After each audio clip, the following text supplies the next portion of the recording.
Bismillahirrahmanirrahim. Hello students. Good morning. Have a good day. I hope you all are fine and enjoying your online classes. In previous lecture, we have discussed unit number 3, seed structure and germination. Now in this lecture, we will solve the exercise of unit number 3. Students, let's start with some keywords. So open your books and take your pencil for underline the new words. There is page number 44. So let's start with keywords. The first word is testa. What is it? Testa. Testa is also called seed coat. This is testa. Next word is endosperm. What is it?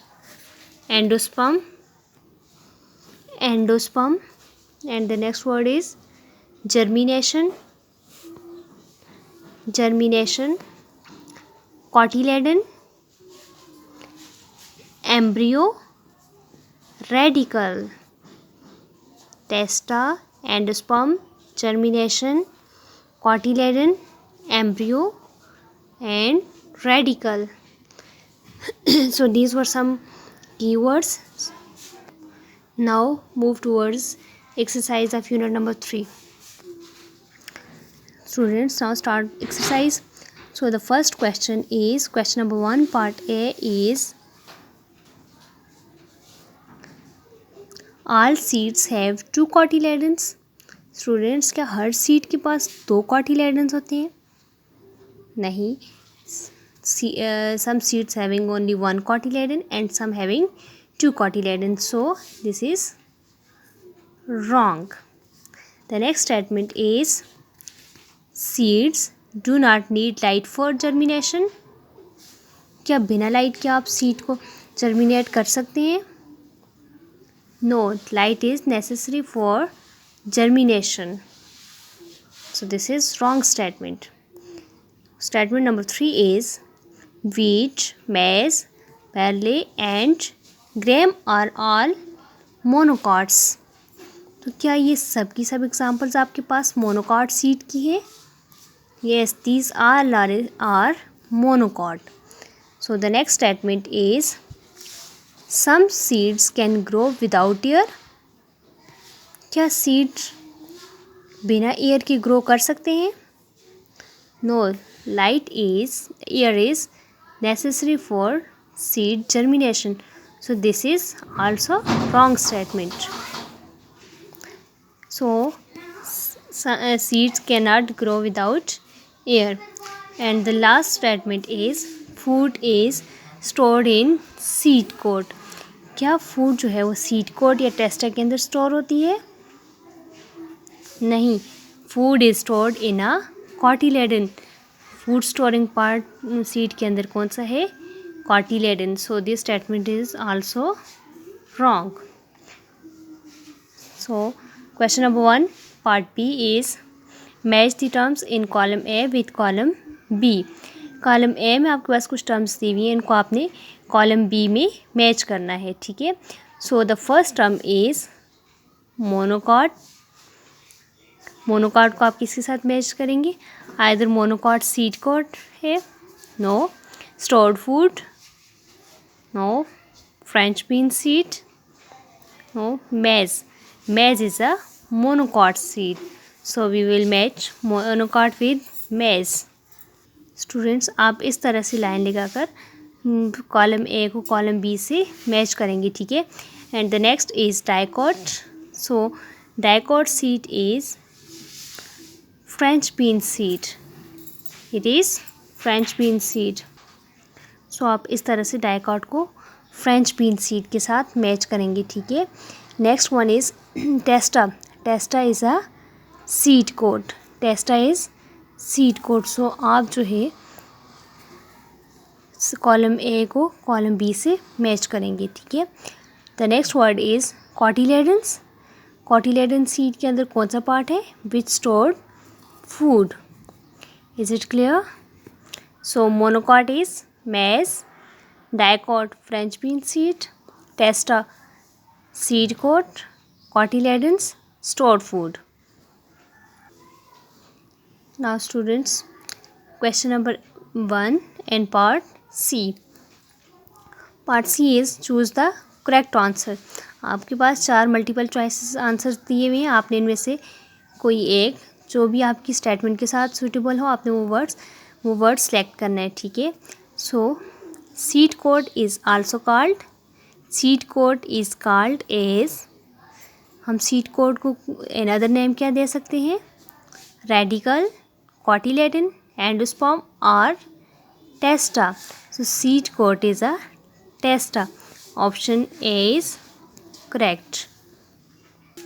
Now students, statement B is cotyledons are very important because they cotyledons जो है क्या कर रहे होते हैं seed के अंदर. ठीक है. cotyledons का फंक्शन क्या है? तो स्टोर फर्टिलाइजर्स. क्या ये फर्टिलाइज़र को स्टोर करते हैं या फिर स्टोर वाटर, स्टोर फूड और स्टोर एयर? तो कॉटिलेडन्स का जो फंक्शन है this is stored food. So cotyledon stored food in a seed. And the next statement is a seed kept at low temperature does not grow because of not getting. जब आप जो है किसी भी seed को low temperature पे store करते हैं या लो टेम्परेचर पे रखते हैं तो तब क्या वो सीड ग्रो करेगा? नहीं. तो जब नहीं ग्रो करेगा तो वो किस वजह से, क्या रीज़न है? Because of not getting light, air, water, proper temperature. जब आप लो टेम्परेचर पे रखेंगे तो सीड नहीं ग्रो करेगा, जिसके लिए सीड को प्रॉपर टेम्परेचर की ज़रूरत होती है. So option D is correct. So the next statement is the process in which seed grows into a new plant is called. वो प्रोसेस जिसमें सीड से एक नया पौधा बनता है, इस अमल को हम क्या कहेंगे? इस प्रोसेस को हम क्या कहते हैं? फर्टिलाइजेशन, रेस्पिरेशन, फोटोसिंथेसिस और जर्मिनेशन. तो आपके पास जब सीड से नया प्लांट बनता है तो इस प्रोसेस को हम कहते हैं सीड जर्मिनेशन.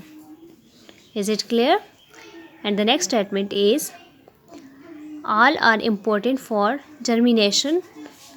सब के सब आपके पास जो भी पॉइंट दिए हुए वो सब आपके पास इम्पोर्टेंट है जर्मिनेशन के लिए, एक्सेप्ट किसी एक को छोड़कर. ठीक है. एयर, क्या हवा ज़रूरी होती है जर्मिनेशन के लिए? Water, moonlight, good soil. Air and water is necessary for germination and also good soil is necessary for germination. So seed do not require moonlight for germination. Is it clear? And the next statement is the young plant present in the seed is called.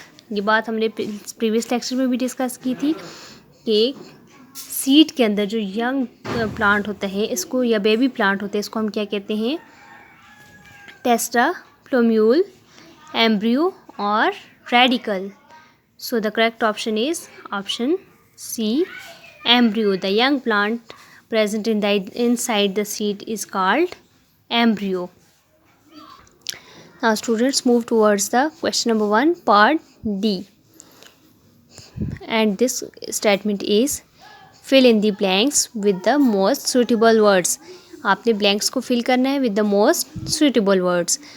And the first statement is seed are of dash main types. Students, seed कितनी किस्म के होते हैं? How many kinds of seed are there? So there are 2 main kinds. There are 2 seed are of 2 main types. Statement number 2 is stored food is present in the dash of the seed. Stored food seed के कौन से हिस्से में present होती है? तो ये आपके पास क्या है? Stored food is present in the cotyledon.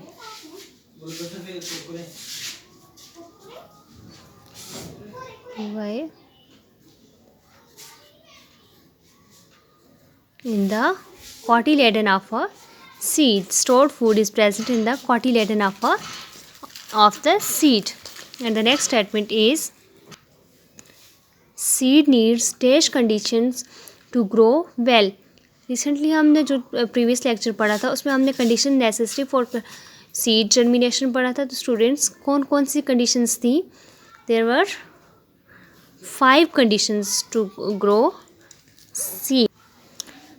Seed need 5 conditions to grow well. और वो 5 conditions कौन कौन सी थी? Air, water, soil, light and proper temperature. These were 5 necessary conditions for seed germination. Now next statement is baby plant inside the seed is called. Seed के अंदर जो baby plant होता है या न्यू प्लांट है इसको हम क्या कहेंगे? This is called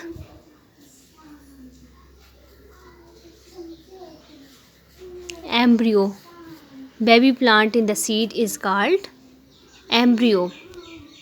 A seed has a hard outer coat called. Seed की जो आउटर कवरिंग होती है, सबसे बाहर वाली जो कवरिंग है जो ब्राउनिश कलर की है, उसको हम क्या कहते हैं? Seed coat is also called. A seed has a hard outer coat called seed coat. It is called seed coat. या फिर हम कह सकते हैं टेस्टा. It is also called testa. So a seed has a hard outer coat called seed coat or testa. तो students ये आपके पास question number 1 के 4 पार्ट्स थे जिसमें से हमने सबसे पहले डिस्कस किया true false and match the column, उसके बाद multiple choice questions and then fill in the blanks. यहाँ तक आपके पास क्वेश्चंस क्लियर होगी. And the next question is write the short answers to the following questions.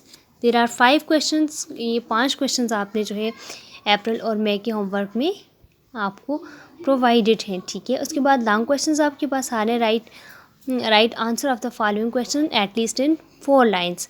सो आपने ये क्वेश्चंस भी आपके पास रिटन फॉर्म में मौजूद हैं. ठीक है, आपको कहीं पे कोई भी कन्फ्यूजन होती है इन क्वेश्चंस के हवाले से तो आप मुझे बता सकते हैं, फिर मैं आपको दोबारा से क्लियर कर दूंगी. स्टूडेंट्स अब आप मूव करें पेज नंबर 44 पर. तो यहाँ पर आपके पास एक एक्टिविटी है जिस एक्टिविटी को आपने ज़रा सा गौर से देखना है कि ये एक्टिविटी आपके पास क्या है और आपने इसको परफॉर्म कैसे करना है. ठीक है, तो आपके पास एक्टिविटी आ रही है.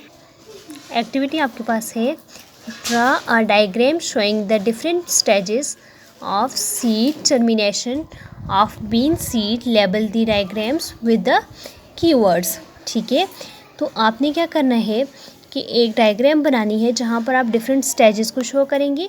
कौन कौन से डिफरेंट स्टेजेस? सीड जर्मिनेशन की. ठीक है, कि आपके पास सीड है, सीड के बाद जो है नेक्स्ट स्टेप आपके पास रूट्स निकल रही हैं या फिर आपके पास शूट निकल रही है या रेडिकल है या प्लोम्यूल है.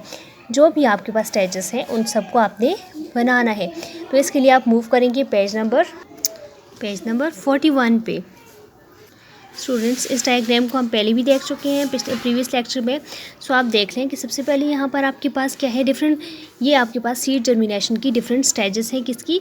बीन सीड की. ठीक है, तो आपके पास सबसे पहले यहाँ पर देख लें क्या है? सीड है. ठीक है, ये बीन सीड है. इसकी आपने लेबलिंग देख लेनी है कि आपके पास ये जो मिडिल पोर्शन है इसको आप कहेंगे रेडिकल एंड अपर पार्ट जो है वो हाइपोकोटाइल है. ठीक है, नेक्स्ट आपके पास ये जो हल्का सा सरफेस निकला हुआ है ये आपके पास क्या है? रेडिकल. अब रेडिकल से जो है देखें यहाँ पर रूट्स निकलेंगी और ये जो ब्राउनिश पार्ट है ये आपके पास सीड कोट या टेस्टा कहलाता है. ठीक है, और ये जो अपर पार्ट है इसको हम कहेंगे हाइपोकोटाइल और ये आपके पास कॉटिलेडन है. ठीक है, पहले आपके पास सीड है. सीड थोड़ा सा जो है आप जब ज़मीन में इसको बोते हैं उसके बाद ये रेडिकल निकलना शुरू होता है. रेडिकल के बाद आप देखेंगे कि आपके पास रूट्स निकलना शुरू होती हैं. शूट एंड रूट निकलना शुरू हो जाती है. ठीक है, ये शूट एंड देन रूट. उसके बाद फिर आप देख सकते हैं कि ये रूट्स जो है मज़ीद ज़मीन में दस्ती चली जाएंगी. ठीक है, उसके बाद नेक्स्ट स्टेज में हम देखेंगे कि आपके पास कॉटिलेडन जो है ये पार्ट आपके पास फॉलिएज लीव या प्राइमरी लीव्स के साथ होगा. ठीक है, और आपके पास रूट्स सॉइल के अंदर मज़ीद चली जाएंगी. ठीक है, और इन रूट्स का क्या काम है कि ये ज़मीन से न्यूट्रिएंट्स एब्जॉर्ब करते हैं। नेक्स्ट स्टेज में आप देख लें कि ये वाला पोर्शन आपके पास क्या है, ये रूट्स हैं। नेक्स्ट आपके पास ये स्टेम, ठीक है, या शूट। उसके बाद ये जो ये वाला पोर्शन है इसको हम क्या कहेंगे, ये हाइपोकोटाइल है, ठीक है। वही पोर्शन जो आपके पास हाइपोकोटाइल है और यहाँ पर भी हम उसी पोर्शन को कहेंगे हाइपोकोटाइल। उसके बाद ये देखें कॉटिलेडन्स, पहले आपके पास फुल कॉटिलेडन था, फिर यूज़ हुआ, देन यूज़। अब इस स्टेज पे आके कॉटिलेडन जो है यहाँ से सेपरेट हो जाएगी, क्योंकि अब इस स्टेज में प्लांट के पास प्राइमरी लीव या फॉलिज लीव आ गया और ये सनलाइट से एनर्जी लेकर अपनी खुराक खुद प्रिपेयर करेंगे, ठीक है। अब ये जहाँ जिस सरफेस से लीव्स निकलना शुरू होते हैं उसको आप कहते हो एपिकोटाइल, ठीक है। और ये आपके पास जो प्राइमरी लीव्स हैं, इन लीव्स को हम कहेंगे फॉलिज लीव्स। सो स्टूडेंट्स, आपको होमवर्क ये है कि आपने ये सीड जर्मिनेशन जो एक्टिविटी आपके पास आ रही है इसको आपने अपनी प्रैक्टिस नोटबुक पर नीट एंड लेबल डायग्राम बनानी है, ठीक है। और एक छोटा सा काम और आपने करना है कि आपके पास ये जो कुछ कीवर्ड्स आ रहे हैं, that is टेस्टा, endosperm, germination, cotyledon, embryo and radical, in her word को आपने प्रैक्टिस करना है फॉर योर प्रोनाउंसिएशन, ठीक है। आपने इन वर्ड्स को प्रैक्टिस करना है, ठीक है। अगर फिर भी एक्सरसाइज के वाले से कोई चीज़ समझना है तो आप दोबारा कमेंट बॉक्स में मुझे बता सकते हैं, ठीक है। अल्लाह हाफिज़।